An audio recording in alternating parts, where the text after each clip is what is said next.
asalaamaaleykum mbokki internautes di ñuy teewlu sur Seneweb TV seneweb.com dal leen ak jàmm encore une fois comme ni ñu leen koy defee saa su ne xam ngeen ni Seneweb c'est la chaîne des exclusivités tey ñu amaat beneen exclusivité ngir nag ñu dalal koo xamante ni sénégalais yi tàmm nañ ko di ko suivre te bëgg ko loolu macha allah mu nekk koo xamante ni kenn du ko présenté ci écran yi ñu dalal ko fii naam sax c'est pas la première fois ñuy waxtaan ak moom ci waxtaan yu yaatu tey nag mu doonaat beneen exclusivité beneen waxtaan bu particulier ñu war ko mën a waxtaan ndax nag sénégalais yëpp ñu ngi ko doon déglu di ko xaar mu daal di def nag ab sortie ngir nag jaajëfal leen tamit bëgge leen tamit dugg ci li nga xam ne moom mooy ay projet am laata nag ñuy dugg ci waxtaan yi damay bàyyi rek mu daal di nuyoo ak internautes yi seetaan sur Seneweb Doudou.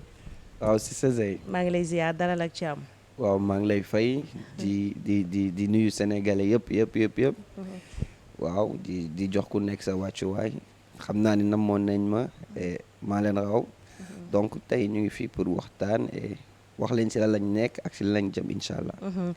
tey nan la def tey nga war a jàkkaarloo ak sénégalais yi la tête haute waxtaan ak ñoom déjà ban sentiment nga am. ba beaucoup de plaisir ah. parce que bon namoon naa caméra yi et tout bu dee dañuy waxante dëgg rek parce que bon. ñu ngi toogoon suñu ruxu tamit concentré wu ak suñu staff. et mais avec beaucoup de plaisir laay dem envers ces gens là nga xam ne. dañ ma bëgg leen donc mbégte kese la. voilà mbégte kese la. comme ni ñu koy waxee. waaw voilà arrête de faire genre. ba bien sûr. ba bien sûr donc bu ñu jógee ci loolu. ku ne xam na ni Doudou jamono yi s'est passé beaucoup de choses dans ta vie. tey bu ñu la dalalee faaw ñu cof ci daal dugg ci leneen moment yooyu nan nga ko dundee personnellement ñu door a dugg ci waxtaan bi. ba moment yooyu bon. nu ngi koy dund ak beaucoup de philosophie xam nga tamit jullit moom. bu nekkee jullit nga tamit dëgg ci yow rek. lu bëri du la mën a këf. te tey jii xam naa ni ak famille bi ma am ak sénégalais yi soutien bi ñu ma jox. naam du ma ne méttiwul mais mënoon na gën a métti bu ma amul woon soutien bi ma am si sénégalais yi si sama famille samay xarit donc amuma lu ma ci wax je pense que damay wax. merci rek parce que lépp déggaat naa ko yàlla. parce que di nga lal si jaada sax bëgg julli ay jooy nga koy yeggaliwee. mais bon àdduna la et tey jii ay jàngat laa si jëlee. et ce qui ne tue pas rend plus fort et voilà. dama ciy gën a dëgër gën cee defarwaat gën a xam man maay kan. gën a xam yow yaay kan c'est important ñu bari nag bi vidéo boobu daal di génne ñu ci bari nag def nañ ci seen commentaire ñi ne lu yàgg la ñi ne ci weeru koor bi la ñi ne tey nekkul loo xamante ni ci moment yooyu noonu ñu ko génne ci la amee woon. boo ñu doon defal ay éclaircissement ci vidéo boobu ban date la exactement ci boo ko fàttalikoo. bon je pense que mënuma jàpp date exact mais je pense que yow def nañ émission man ak yow Seneweb. et bi ma paree émission bi say cadre dañ la ne y a quelque chose qui se passe. parce que période boobu ba période bi may wax ci émission bi je recevais des menaces et tout et bon. pour man tey jii beaucoup c'est une page boo xam ne dépassé naa ko su ma sañoon sax du ma ci wax mais en tout cas. lu yàgg la parce que bi maa la doon wax bi ñu toogee ci émission mu ne la loo def 2010 mi ne la ko génneel 2021. et donc tey jii mënuma expliquer loolu mënuma sax wax lii la xam nga lu tax parce que. mënuma comprendre intention bi et tey jii tamit bon bëggu vraiment su ma sañoon du ma ci wax parce que pour amul loo xam ne tey jii. war nañ ko ci waxaat parce que. je pense que sénégalais yi dépassé woon nañ loolu sax. mais mérité nañ aussi des éclaircissements surtout parce que bu dara amee ñu ci bari rek dañ ciy jukk di ci wax. non les personnes mal intentionnées dañuy jukk ñoom it di ci am ay commentaires yu ñu ciy def. ñii ne amaana ci weeru koor gi nga ko def. et c'était pas moment boobu nga ko waroon def parce que weeru koor dañ ci gën a xam jaamu yàlla. dëgg la xam nga système. ma yàlla baal ah. waaw maanaam. bu dee koor ak bu dul koor ak en fait du lu ma war a def. dekkul lu ma war a def sénégalais yi nag dañ ma soutenir mais dama def yëfu doomu aadama rek. muy juum sa doomu aadama mooy juum yëfu doomu aadama rek laa def. ndax matuma su ma matoon amaana du ma nekk fii. donc damaa juum muy koor ak ñàkk koor. sénégalais yi nag buñ ma soutenir taxul ma xam naa ni nekkuma ci dëgg. dëgg la mais tey jii xam nga lu xew dans le cadre privé pour man c'est le cadre privé. parce que kenn taxawul ci filmer boppam. dugal ko Instagram wala. non non tey jii boo toogee nga jot vidéo nit. war nga xam vidéo bi ban circuit la jaar ba yegsi ci yow. war nga xam vidéo bi fan la jaar circuler ba yegsi ci yow et tey jii gis nga nit boo bu la bañ. su la bëggee yàq si ñi la bëgg lay jaar. donc fexe am loo xam ne da koy jox ñi nga xam ne ñoom ñoo la bëgg pour ñu xeeb la xas la jéppi la et tey jii pour man en fait les gens mal intentionnés là waratuñu am ndam en fait parce que tey jii man sama cas sax mun naa ne yàgg na déjà de base et tey jii en fait ki ko génnee sax bëggu ci woon loolu. par exemple bon ay affaire fiir la xam nga. affaire amour. waaw affaire amour maanaam su ma la déggee intention bi du nekk intention boo xamante ni. tey ay noon dañ ci jug ngir nag jaar ci ngir yàkkal la. non mais de base intention bi mbëggeel moo indi lii. non waaw xam nga tey jii. nee ne entre l'amour et la haine il y a un seul pas. moo tax olof naan la sooy bëggal naa ko ngir sooy bañ suba. dëgg la donc mun nga nekk ak jigéen. dégg saay xelam dalul ñu wax ko dara.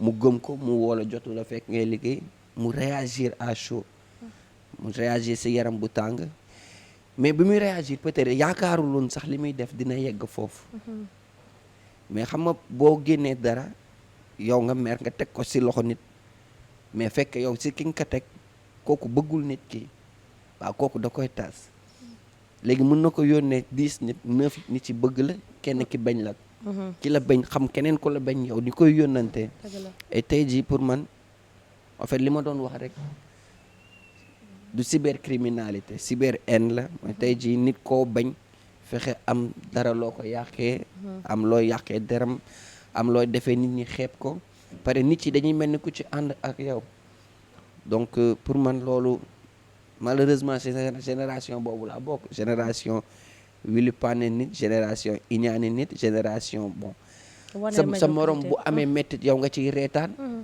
génération boo xam ne sa xarit sax danaan baa ma dugalal ko statut bind sa tur def jooy amul sens pour man parce que bon wax ji bëri na mais li ma metti bëri na tey jii nag xam nga waxoon naa la ko nee naa la j'ai un mental d'acier man peut-être mun nga ma jaar feneen mais pas si di ma yàq non non parce que tey jii man dafa am fu ma jaar système man li ma échoué sama life bëri na nekkul dama tëb rek réussir j'ai échoué plusieurs fois et xam naa lan mooy échec et gis nga àdduna il faut que ngay échouer pour xam lan mooy neexaayu réussite parce que boo amul reconnaissance envers la vie il faut que am reconnaissance boobu tey jii nga échoué ba pare réussir dafa neex parce que da nga xam ne yow da nga ko fight quoi et tey jii jéppiwuma sama bopp parce que tey jii bu ma sénégalais yi xamee liggéey moo tax parce que nekkul dañ ma fekk may tëdd may nelaw ñu may filmer et dama bàyyi lu bëri. est-ce que nekkul jaar bu metti boobu sax nga jaar. waaw moom moo def tey sa maturité tey ba li ñëw metti nga jéem ko. waaw dékku jéem ko ànd ak sa famille. man xaw ma je sais pas si je peux le dire comme ça mais en fait trahison maa ngi koy bëgg a tàmm. je suis toujours cette personne bi nga xam ne mun naa la fi nekkal nga xëy mel ni musuma la defal dara man maa musa nekk nit bi nga xam ne maay togg ak yow chaque jour boo génnee nga xas ma man maay musa nekk nit bi nga xam ne chaque jour bëgg naa partager ak yow te boo génnee waxal ma lu ñaaw mais tey jii pour man nit ku nekk ak yàlla lu mu def ci yow man tey jii ñëwuma pour ay buzz lay naa parce que lii lu ñu bëgg la rek di ko def c'est juste une passion ñu koy topp bëgg ci dem ba jeex mais des fois nit ci sax mun nañ dem ba dootoo sax bëgg métier bi nit ci mun nañ dem ba dootoo bëgg métier bi parce que dañ la ciy def yoo xam ne vraiment yow ñëwoo pour loolu vraiment liggéey moo la andi bëggal nit ñi la bëgg c'est tout donc di waxaat merci rek parce que soutien sénégalais yi pour man mooy affaire bi ma ci gën a marqué et tout. waaw merci Babacar. est-ce que bi yëf yi amee Doudou à un certain moment a voulu lâcher mooy maanaam lépp li nga xam ne nekk na ci ndax pression bi nga xam ne mu ngi koy dund à l'extérieur Doudou toog ne man décidé naa bàyyi li nga xam ne moom mooy cinéma décidé naa bàyyi li nga xam ne mooy sama passion ngir nekk ci leneen. bu dee dëgg mën na yàlla. no toog naa ko xalaat ko mais dul sama gémmiñ mu noon wax parce que su ma xalaatee sacrifice yi ma def pendant 4 ans. non du benn nit bu ñëw ne dama lay yàq moo may yàq après mu gagné. pour man day yomb quoi et sénégalais yi dañoo war a toll ci dimension boobu du nit bu bëgg yàq nit rek boo amee vidéo am rek yàq nga ko non war nañ dépasser mentalité yooyu ay jullit leen donte rafetul ci suñu dëkk rafet donte mais tey jii noonu maanaam bu ñu amul benn pexe rek foofu la ñuy jaar pour yàq nit et tey jii pour man ñun war nañ màgg en tant que population parce que surtout ñun nouvelle génération bi ñun ñoo waroon ëpp maturité parce que ñun ñoo ëpp condition yi nga xam ne tey jii dañ ciy jàng dañ ciy avancer li dafa am affaire yu bëri yoo xam dafa nekk fii yoo xam ne pour defar suñu xel la donc pour man suñu génération ñoo waroon gën a muus et malheureusement muus nañ mais dañoo muus négativement parce que seen intelligence yëpp nu ñu yàqee nit la nu ñu enregistré nit ci la nu ñu amee lu ñu duggoo ci réseau bi loo xam ne buñ ko génnee mu def buzz et pour man tey jii suñu intelligence dañ ko war a utiliser dans le côté positif. D'accord. xam nga c'est important. donc bàyyi nag mënuma ko sax xalaat parce que 4 ans laa def série Adja entre temps def naa yeneen film et bul xam lan laa bàyyi man dañuy wax nous tous on veut réussir mais personne veut faire les sacrifices qu'il faut na ma bàyyi lu bëri et tey jii laa xam ne mooy importance su famille parce que bi ma ñëwee sama famille dañoo taxaw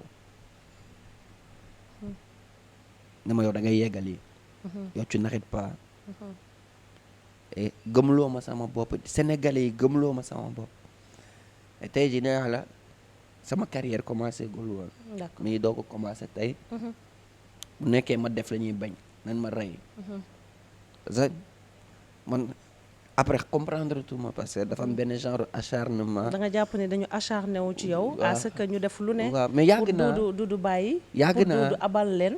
parce que dafa mel ni da ngay déranger beaucoup de personnes. yàgg na en fait.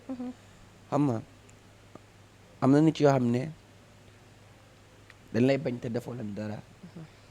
am na ñoo xam ne tamit dañ lay bëgg te defoo loo leen dara. mais tey jii pour man mën nga bañ nit. c'est bëgg ak bañ yàlla moo ko def boo rombee ñaari ginaar yu xeex sax nga faral kenn mais tey jii nga la waaye bu nekkee nit ki neexul la bu la neexee bu dawee zappel mais jarul ko ngay fouiller ci passé yom pour génne yenn affaires yi donc bàyyi moom du ma ko def zay dafa am boobu ba léegi bu ma commencé saa yi boo ma invité ma wax la benn wax man j'ai une vision du cinéma sénégalais boo xam ne man je suis sûr et certain que j'en ai la seule et unique vision mooy ko tey jii fii ak defuma lu ma bëgg a def ci cinéma sénégalais mooy awma carrière ak li nga def nii yëpp pour yow tàmbalee non Zey moo tax su may dégg ñu naa ma buzz ay yooyu damay reetaan parce que ma xam naa lu ma bëgg et du ma gaayee d'accord du ma gaayee dañ dem nag. yaa ngi leen di teg tendance de. non nekkul fu may waxee. ci xol rek laay waxee d'accord parce que nit xol la. boo amee talent sax te sa xol rafetul li ngay def mën na bañ a rafet. surtout tey ji man lu may def lépp xol laa koy defee ba boo ko gisee yow sa xol lay dugg directement. donc pour ñun dañu war a jàppale ñu dem concurrence ñeneen ñi. la concurrence c'est pas entre nous.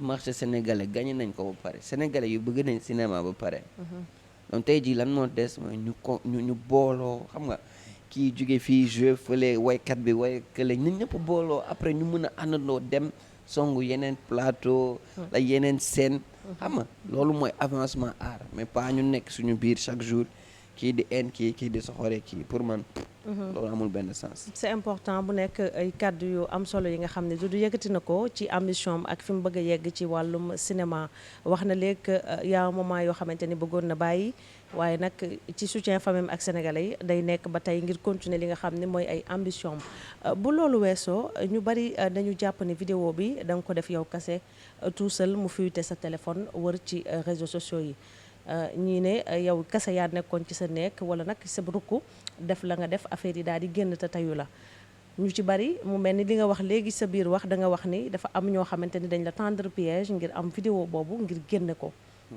ban réponse ngay joxe ci ñaar yooyu ban moo ci am exactement.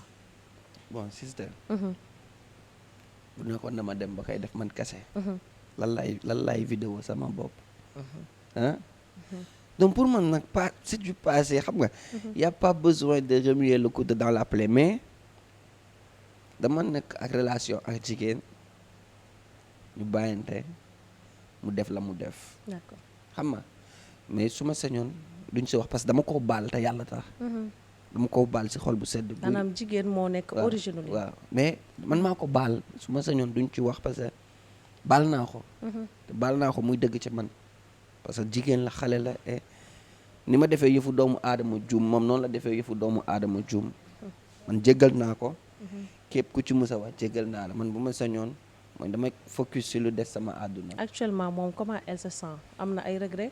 bon xaw ma mais tey jii bon nit ku nekk ak sa conscience ak xam nga musuma def genre affaire yooyu man xaw ma lu bon nu muy mel donc peut-être moom sentiment bi muy yëg xam na ko ak man façon daal baal naa ko et pour man daal c'est le moment de passer à autre chose mais pas de passer de parler. d'accord mu mel ni tey Doudou buy wax saa su ne dafay wax ci wàllum famem muy tey soutien bi nga xam ni famem personnellement soutenir nañu ko muy papaam yaayam ay frère am ay sœur am ay cousin am mu nekk lu am solo parce que dañu nekk ci réew moo xamante ni amaana lu dara bul dalee sa yow sa famille ñoo lay njëkk a écarté sa famille ñoo lay njëkk a pousse ba tax na affaire yi day gën a métti ci yow mu mel ni Doudou dafa teel a surmonter loolu à cause de famille am ni ñu ko soutenir ban jàngat nga am ci loolu sa famille ni ñu la taxawee sa yaay sa papa say frère sa ñi nga xam ne ñooy say sœur say cousin la famille globale mooy la famille sénégalaise.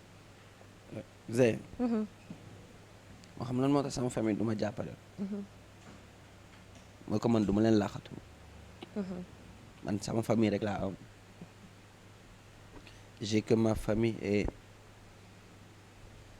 dama doon tëdd sax 4 heures du matin balaa vidéo bi di génn sama yaay day dugg ci néeg bi gis ma may jooy ñoom vidéo balaa muy génn yëg nañ ko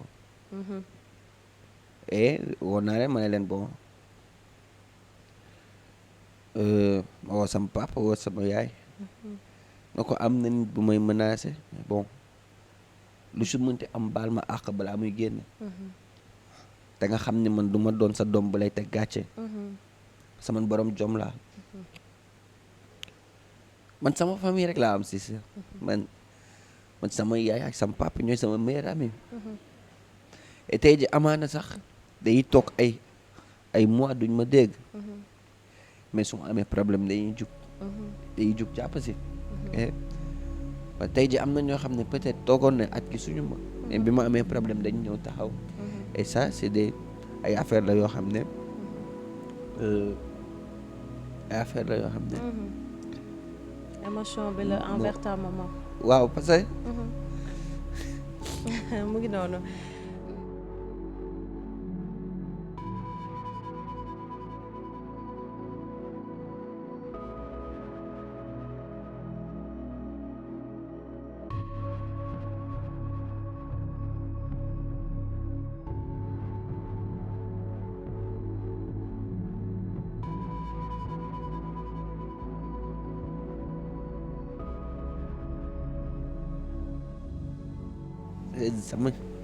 sama yaay bu ma rayoon nit mu ànd ak man dëgg la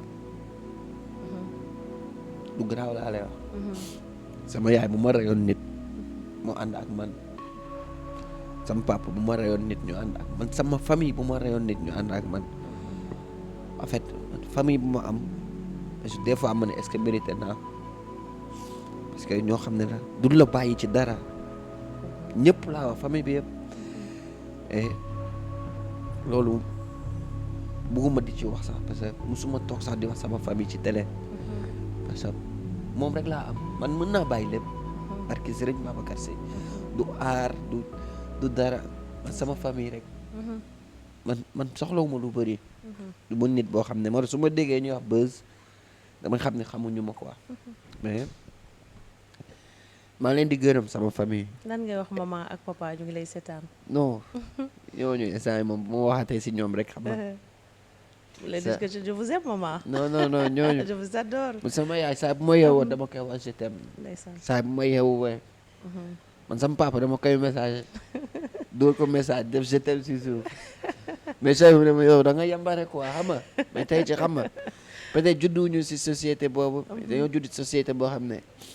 rus nañ wax suñu papa je t'aime rus nañ wax suñu yaay je t'aime et buñ demee ñu bind ko statut sa papa la sa yaay la nekk ko je t'aime pendant qu'elle est encore vivante et profiter de sa famille. waaw tant que ñu ngi dund nga leen di gis man daal façon man loolu rek nga mën a def mu metti mais pour man antan naa lépp waaw man vidéo maanaam bu dul nekkoon man kese du ma saaf parce que Serigne Babacar Sy mais ñooñu la sama famille parce que fii laa xam lan mooy famille importance famille dafa grave doomu aadama donc looy defati sa àdduna rek nga sóoraale leen di baalu ak sama famille yëpp parce que bon peut-être man maay unique personne bi nga xam ne xam nañ ma ma nekk nit boo xam ne moom mooy génn si télé si sama famille de base commencement bi kenn àndu ci man mais après ma xëccoo pour sama passion encore une fois et tey jii si nekkee si sa biir passion ngay am affaire yi tamit ñu ñëwaat àndaat ak yow mooy que ñooñu lu ñuy wote dëgg la ci ñoom